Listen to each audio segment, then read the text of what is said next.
Hello student, आज की इस वीडियो में हम बेसिक ऑफ एक्सरसाइज 4.5 डिस्कस करेंगे। तो यहाँ पे हम कुछ डेफिनेशंस और रिजल्ट स्टडी करेंगे जिनका यूज हम क्वेश्चंस को सोल्व करने के लिए करेंगे फिर बाद में। तो चलिए स्टार्ट करते हैं। फर्स्ट जो डेफिनेशन है हमारी यहाँ पे बेटा वो है एडजॉइंट ऑफ ए मैट्रिक्स, कि मैट्रिक्स का एडजॉइंट क्या होता है।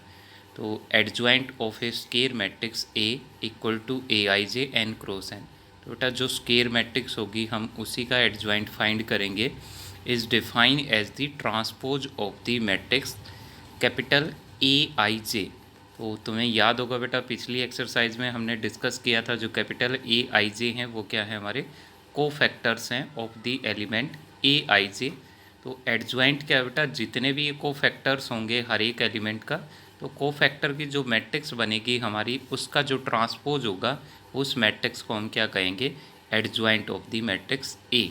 ठीक है, फॉर एग्जांपल देखते हैं। मान लिया ए कोई भी हमारी 3x3 की मैट्रिक्स है, A11 A12 A13 A21 22 23, third row है हमारे बेटा A31 32 33। तो एडजॉइंट ऑफ ए क्या होगा बेटा हमारा, यहाँ पे देखो हमें क्या लिखना है, कोफैक्टर्स लिखने हैं। तो फर्स्ट जो एलिमेंट है इसका फर्स्ट कोफैक्टर लिख दो, क्या होता है A11। सेकेंड एलिमेंट का सेकेंड कोफैक्टर लिखो, क्या होता है A12। थर्ड एलिमेंट का कोफैक्टर क्या होता है A13। ऐसे ही सेकेंड रो में आएंगे बेटा, A21 का कोफैक्टर क्या होगा, कैपिटल A21। A22 एलिमेंट का कोफैक्टर क्या होगा, कैपिटल A22। A23 एलिमेंट का कोफैक्टर क्या है हमारा, कैपिटल A23। ऐसे ही थर्ड रो में बेटा कोफैक्टर्स ऑफ A31 क्या होगा, कैपिटल A31। A32 का कोफैक्टर क्या है, A32 कैपिटल, और A33 का जो कोफैक्टर होगा बेटा वो है कैपिटल A33। तो क्या करना है, हमने मैट्रिक्स बनानी है किसकी, कोफैक्टर्स की, और फिर उसका बेटा लेना है ट्रांसपोज। ट्रांसपोज भी हम डिस्कस करके आए हैं थर्ड चैप्टर के अंदर कि मैट्रिक्स का ट्रांसपोज क्या होता है। तो ट्रांसपोज क्या करता है बेटा, रो को कॉलम में चेंज कर देता है। तो ये रो है तो ये किस में आ जाएगी बेटा, कॉलम में। तो फर्स्ट रो बन जाएगी हमारी फर्स्ट कॉलम, सेकंड रो बन जाएगा बेटा सेकंड कॉलम, और थर्ड रो क्या बन जाएगी हमारी, थर्ड कॉलम। ठीक है, तो ये ट्रांसपोज लेने के बाद हमें जो ये मैट्रिक्स मिलेगी बेटा कोफैक्टर्स की, तो इस मैट्रिक्स को बोलते हैं हम एडजॉइंट ऑफ मैट्रिक्स ए। ठीक है, ए मैट्रिक्स का एडजॉइंट। सिमिलर वे में बेटा हम 2x2 की अगर मैट्रिक्स गिवन है मेरे पास, अगर ए 2x2 की मैट्रिक्स है, मान लिया ए है हमारे पास A11 A12 A21 A22, तो इसका भी हम इसी वे से एडजॉइंट फाइंड करेंगे, एडजॉइंट ऑफ ए। तो वो क्या होगा बेटा, सेम A11 को फैक्टर, A12 को फैक्टर, A21 को फैक्टर, A22 को फैक्टर, और फिर इसका ट्रांसपोज। ठीक है, तो वो जो मिलेगा हमें वो मैट्रिक्स क्या होगी हमारी, एडजॉइंट ऑफ ए।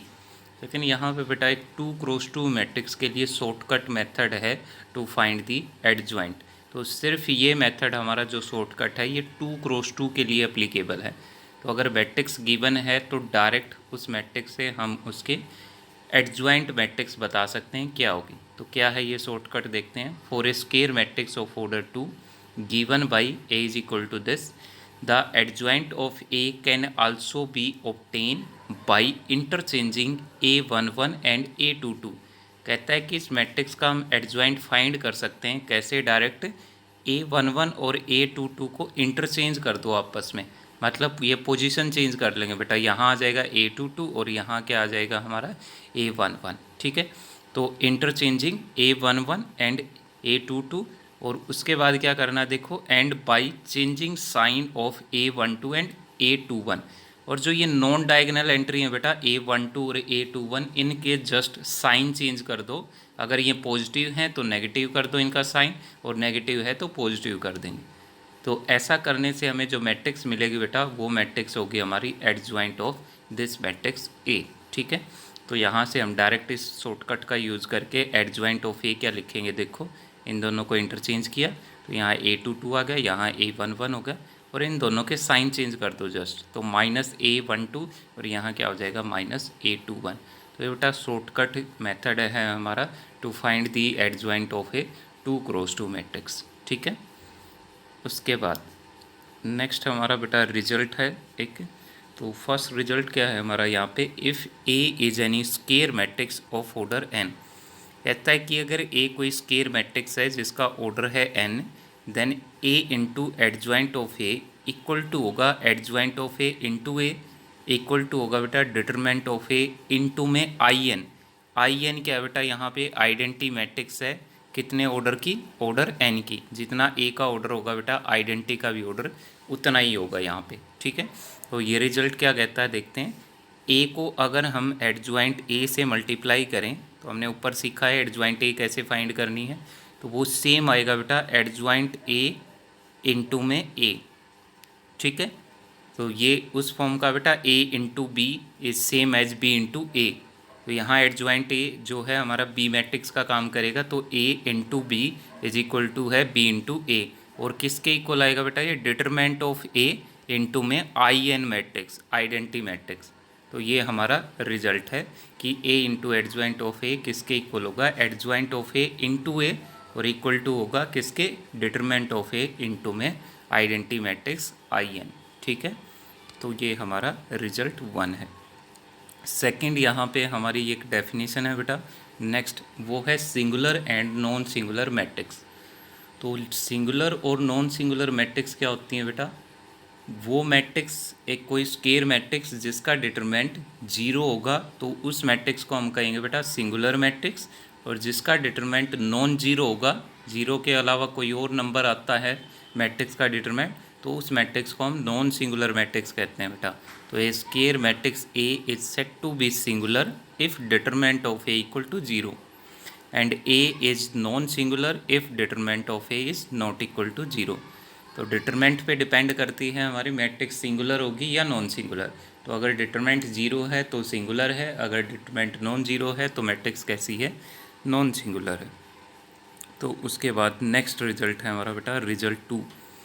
तो रिजल्ट 2 क्या कहता है बेटा, if A and B are non singular matrices. तो ए और बी हमें दो नॉन सिंगुलर मैट्रिक्स गिवन हैं of same order, then A B and B A are also non singular matrices of same order. कहता है कि अगर ए और बी दोनों की दोनों नॉन सिंगुलर हैं, नॉन सिंगुलर की अभी हमने बात की, डिटरमेंट ऑफ ए भी नॉन जीरो होगा और डिटरमेंट ऑफ बी भी क्या होगा, नॉन जीरो। तो कहता है जो ए बी मैट्रिक्स बनेगी वो भी हमारी कैसी होगी, नॉन सिंगुलर, और बी इंटू ए मैट्रिक्स बनाएंगे वो भी कैसी होगी, नॉन सिंगुलर मैट्रिक्स। तो अगर ए और बी नॉन सिंगुलर हैं तो उनका जो प्रोडक्ट आएगा बेटा ए इंटू बी करें या बी इंटू ए करें, वो दोनों ही कैसी मैट्रिक्स होंगी, हमारी नॉन सिंगुलर मैट्रिक्स होंगी, ठीक है। दैट मीन्स जो डिटरमेंट ऑफ ए बी है वो भी नॉट इक्वल टू 0 होगा और डिटरमेंट ऑफ बी ए वो भी क्या होगा, नॉट इक्वल टू 0। तो that means A B and B A also non singular matrix if A and B both are non singular matrix, ठीक है। तो ये हमारा रिजल्ट 2 है। नेक्स्ट है बेटा रिजल्ट 3, वो क्या कहता है देखते हैं। The determinant of the product of matrices is equal to the product of their respective determinant. कहता है कि जो डिटरमेंट होगा किसका, प्रोडक्ट ऑफ मैट्रिसेस का। तो ए और बी अगर दो मैट्रिक्स हैं तो उनका प्रोडक्ट क्या होगा बेटा, ए इंटू बी। इसका जो डिटरमेंट होगा बेटा वो किसके इक्वल होगा, डिटरमेंट ऑफ ए इंटू में डिटरमेंट ऑफ बी। तो डिटरमेंट ऑफ प्रोडक्ट किसके इक्वल होगा, प्रोडक्ट ऑफ द डिटरमेंट, ठीक है। तो ए का डिटरमेंट इंटू में बी का डिटरमेंट करेंगे तो वो किसके इक्वल होगा, डिटरमेंट ऑफ ए बी के इक्वल होगा। यहाँ पे ए और बी क्या हैं, स्केयर मैट्रिक्स हैं सेम ऑर्डर की, ठीक है। तो ये हमारा रिजल्ट 3 है। अब नीचे बेटा एक रिमार्क लिखा है, इस रिमार्क की हेल्प से हम यहाँ पे जो प्रूव करने वाले हैं वो एक रिजल्ट है क्या, कि जो एडजॉइंट ऑफ ए मैट्रिक्स है उसका जो डिटरमेंट होगा वो इक्वल टू आएगा बेटा डिटरमेंट ऑफ ए की पावर n-1, वेयर ए जो मैट्रिक्स है मेरी n क्रॉस n ऑर्डर की मैट्रिक्स है। तो ये जो रिजल्ट है बेटा हमें ये एक रिलेशन देता है किसके बीच में, एडजॉइंट ऑफ ए के डिटरमेंट और डिटरमेंट ऑफ मैट्रिक्स ए के बीच में क्या रिलेशन है।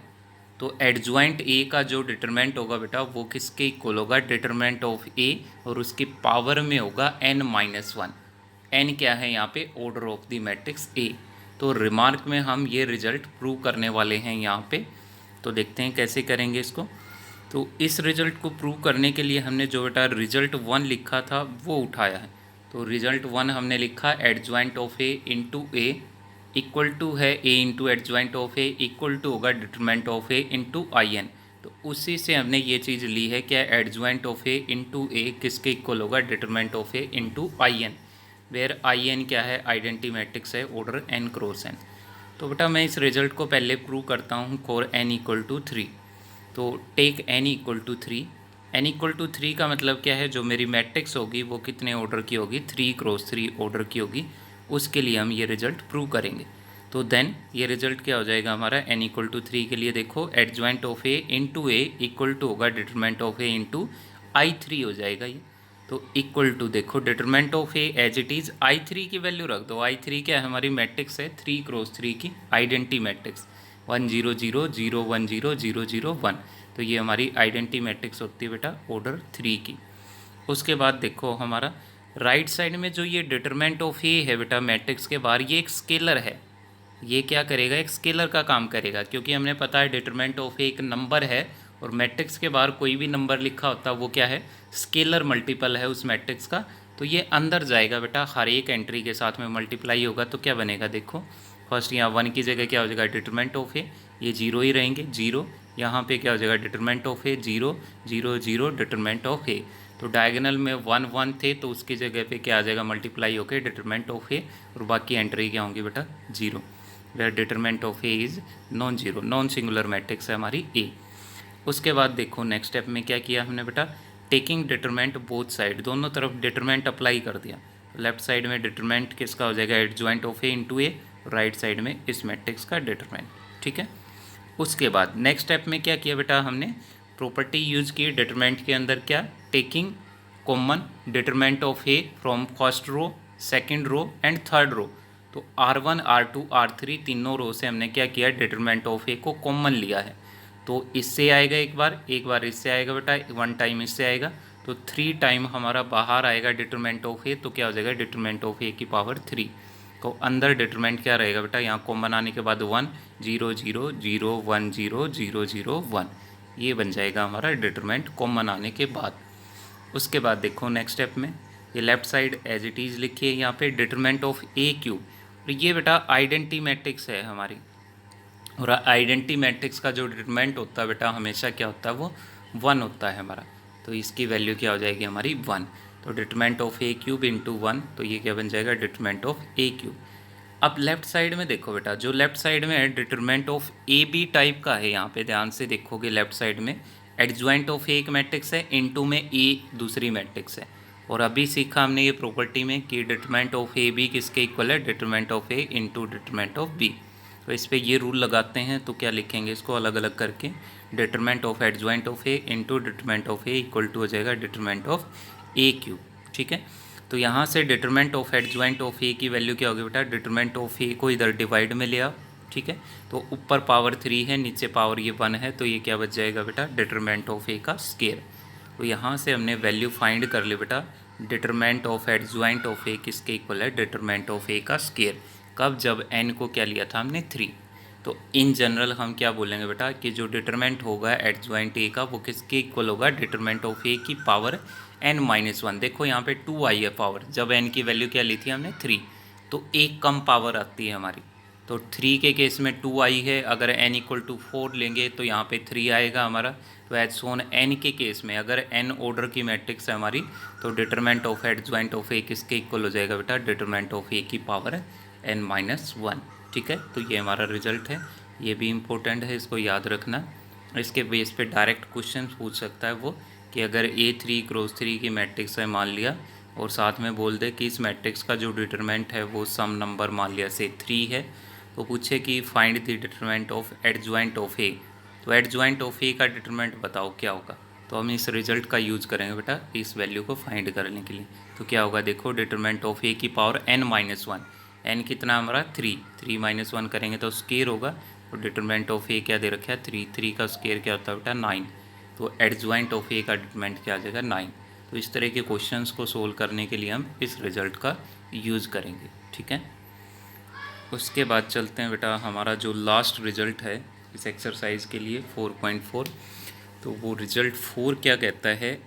रिजल्ट 4 एक्चुअली हमें इन्वर्स फाइंड करना सिखाता है कि हम एडजॉइंट की हेल्प से मैट्रिक्स का इन्वर्स कैसे फाइंड कर सकते हैं।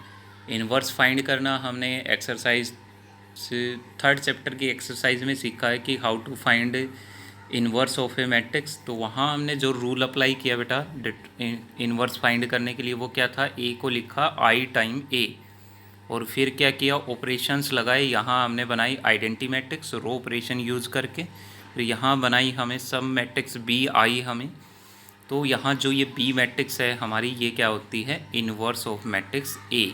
तो बी किसके इक्वल थी, ए इन्वर्स के।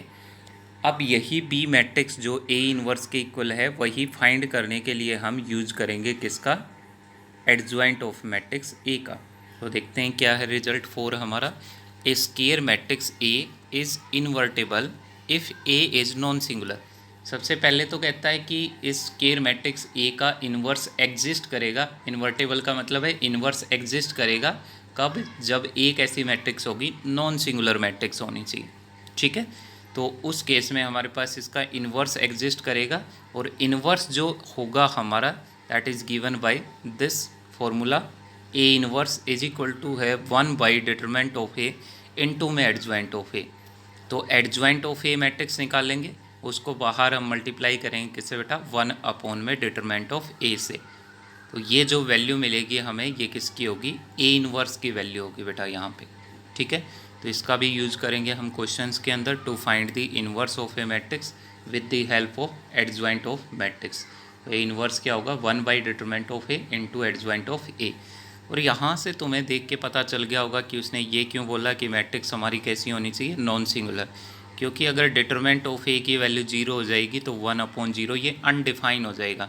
That means A inverse does not exist, तो एग्जिस्ट नहीं करेगा। तो ए इन्वर्स को अगर एग्जिस्ट करना है तो बेटा जो डिटरमिनेंट ऑफ ए है वो क्या होना चाहिए, नॉट इक्वल टू 0 होना चाहिए। दैट मीन्स मैट्रिक्स कैसी होनी चाहिए हमारी, नॉन सिंगुलर होनी चाहिए। उसी केस में हम ए इन्वर्स की वैल्यू फाइंड कर सकते हैं। ठीक है, तो इसके क्वेश्चंस हम डिस्कस करेंगे बेटा नेक्स्ट वीडियो में। Thank you so much.